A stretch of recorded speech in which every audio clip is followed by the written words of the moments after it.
రైతు బంధు ఇచ్చేసామని నాయకులు చెప్తున్నారు ఒకవైపు. అడిగినోడిని చెప్తూ కొట్టండి అని ఒక నాయకుడు అంటాడు. అంటే 2 ఎకరాల లోపు ఉన్న వాళ్ళకు మేము పే చేశాము. ఆ!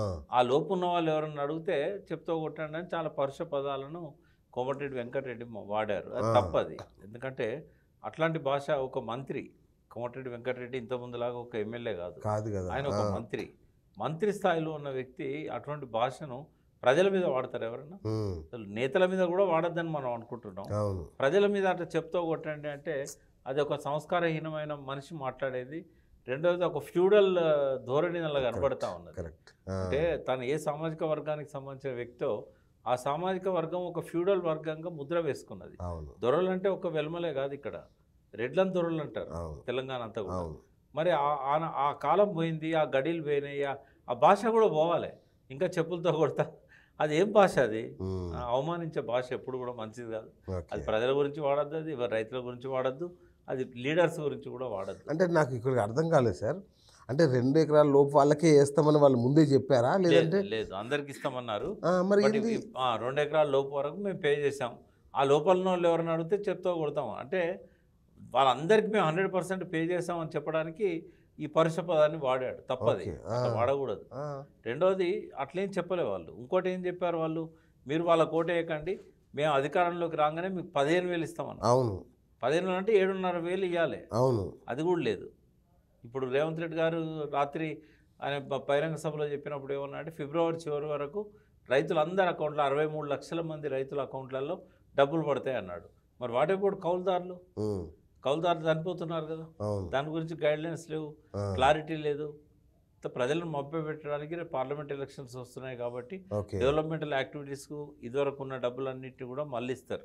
ఇప్పుడు మార్చిలో ఏమైందంటే బడ్జెట్ ల్యాప్స్ అవుతుంది. ఇంకా అవును. మార్చ్ 31 నుంచి కొత్త బడ్జెట్ ఫస్ట్ నుంచి స్టార్ట్ అవుతుంది కదా. అవును. ఈ లోపల ఏం చేస్తారంటే అన్ని డిపార్ట్మెంట్లల్లో బిల్స్ పెండింగ్ ఉన్నాయి కానీ, కొన్ని పనులు స్టార్ట్ అయిపోయినాయి కానీ, అవును. వీటన్నిటికీ పే చేయాల్సిన డబ్బులు అన్నిటిని కూడా రైతు బంధుకు మళ్ళీ ఇస్తారు. ఓకే. ఇక వాళ్ళకి కొట్టుకోవాలి, వాళ్ళు నెక్స్ట్ బడ్జెట్లో ఎప్పుడో వస్తాయి వాళ్ళకు. ఓకే. ఓకే. వాళ్ళు ఆల్రెడీ ఇన్స్ట్రక్షన్స్ ఇచ్చారు. ఏమనంటే కాంట్రాక్టర్స్కు మనం వర్క్ ఆర్డర్ ఇచ్చినా కూడా పనులు మొదలుపెట్టకపోతే వాటిని క్యాన్సిల్ చేయండి. ఓకే. మొదలైన పనులను ఒకవేళ 50% 60% దాటినట్టయితే కొంత టైం తర్వాత మళ్ళీ కొనసాగిద్దాం, ఇప్పుడైతే ఆపేయండి. ఆపేయండి. మొదలైన పనులను కూడా మొత్తం ఆపేయమన్నారు.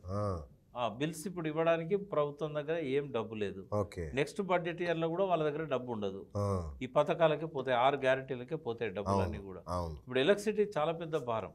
ఎలక్ట్రిసిటీ ఇప్పుడు 11,000 కోట్లు దాదాపు సంవత్సరానికి కేసీఆర్ ప్రభుత్వం పే చేసేది. హ్మ్. అంటే 1,100 కోట్లు ప్రతి నెల పే చేసేది. ఓకే. 1,100 కోట్లు బా! అది ఉచిత విద్యుత్ కోసం రైతులకు, ఓకే. తర్వాత ఎస్సీ ఎస్టీలకు 100 యూనిట్ల వరకు ఓకే. ఉచితంగా ఇస్తామని చెప్పి కేసీఆర్ ప్రభుత్వం చెప్పింది. వాటికి పే చేయాల్సింది 1,100 కోట్లు ప్రతి నెల. ఇప్పుడు రేవంత్ రెడ్డి గారు 200 యూనిట్లను ఏదైతే చెప్పాడో దాదాపుగా 93 లక్షల కుటుంబాలకు దీన్ని అప్లై చేయాల్సి వస్తుంది. హ్మ్. అంటే కేవలం ఎస్సీ ఎస్టీ కుటుంబాలకు అప్లై చేస్తేనే 1100 కోట్లు. మరి మొత్తం 93 లక్షల కుటుంబాలకు అప్లై చేసినట్టయితే అది చాలా పెద్ద అమౌంట్ అవుతుంది. అంటే దాదాపు 30,000 కోట్లు దాటుతుంది. ఏది సంవత్సరానికి 25,000 కోట్ల నుంచి 35,000 కోట్లు ఉంటుంది. అంటే ఇంత అమౌంట్ సబ్సిడీ వాళ్ళకి ఇవ్వాల్సి వస్తుంది ఎలక్ట్రిసిటీ. సాధ్యమా? అంటే సాధ్యమంటే అన్ని పనులు బంద్ చేస్తే సాధ్యం. అంతే, అది జరగదు పని కదా. 6 గ్యారెంటీలలో అదొకటి. తర్వాత ఒక 3-4 వేల కోట్లు ఆర్టీసీకి ఇవ్వాల్సి వస్తుంది మహిళలకు ఫ్రీ ఇచ్చినందుకు. వాళ్ళకు 3-4 వేల కోట్లు అంటే వాళ్ళకు రోజుకు దాదాపు 7 కోట్ల ఆదాయం పోయింది. రోజుకి 7 కోట్లు అంటే 200 కోట్లు నెలకి ప్రతి నెల. 12 రోజులు 24, ఇంకా పెరుగుతుంది, 3,000 కోట్ల దాకా పోతుంది. సో ఇది ఒక 3,000 కోట్లు అవుతుంది. తర్వాత రైతు బంధు 15,000 రూపాయలు ఇస్తా అన్నాడు.